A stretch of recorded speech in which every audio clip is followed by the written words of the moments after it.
Restez enthousiaste. Shalom bien-aimés dans le Seigneur. Notre méditation du jour s'intitule Restez enthousiaste. Nous tirons notre texte dans Actes des Apôtres chapitre 16, le verset 25, qui nous dit ceci. Vers le milieu de la nuit, Paul et Silas priaient et chantaient les louanges de Dieu et les prisonniers les entendaient. Alléluia. Dans la vie, il est très important de saisir le sens des lois qui nous gouvernent. Rester enthousiaste est un principe de bonheur et de longévité. Le fait de vous inquiéter ne change véritablement rien à votre vie et Jésus l'a dit. Qui de vous, par ses inquiétudes, peut ajouter une coudée à la durée de sa vie? Matthieu chapitre 6, le verset 27. Alors sachez que vous n'avez pas besoin des inquiétudes pour avoir une vie meilleure. Si quelque chose est sous votre contrôle et pouvoir, alors vous pouvez changer cette chose. Mais si cette chose n'est pas sous votre contrôle et pouvoir, vous ne pourrez rien changer et vous inquiéter est inutile dans ce cas. Dans les deux cas, vous avez seulement le meilleur choix de rester enthousiaste. C'est ce qui arriva dans notre verset du jour. En effet, Paul et Silas ont rendu ministère avec succès à Macédoine. Pour des intérêts égoïstes, on les arrêta et les mit en prison. Dans ce cas, voudriez-vous que Paul et Silas boudent Dieu pour l'incident?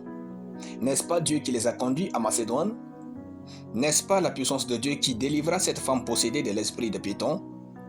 Paul et Silas sont alors restés enthousiastes et priaient et chantaient les louanges de Dieu et les prisonniers les entendaient. Tout à coup, Dieu fit le miracle pour eux. Restez enthousiastes même si vous avez des amis et des collègues qui n'apprécient pas votre présence. Restez enthousiastes peu importe ce que vous vivez. Votre vie est dans la main de Dieu et tant qu'il n'a pas décidé de votre sort, rien de bien et de mal ne vous arrivera. Rester enthousiaste vous garde si bien dans la paix.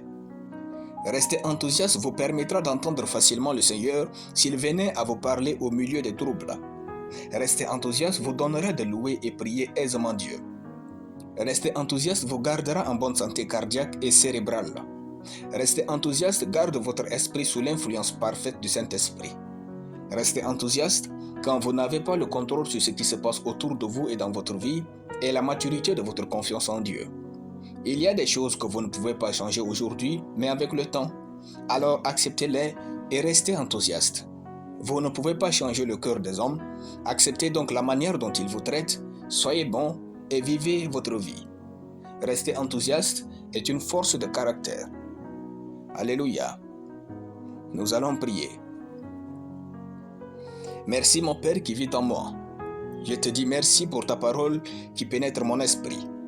Je déclare que je suis plein de joie et enthousiaste au nom de Jésus. Peu importe ce que je vis, j'exhibe sans cesse de joie devant Dieu au nom de Jésus-Christ. Amen. La lecture biblique en une année, tout le livre de Habakkuk.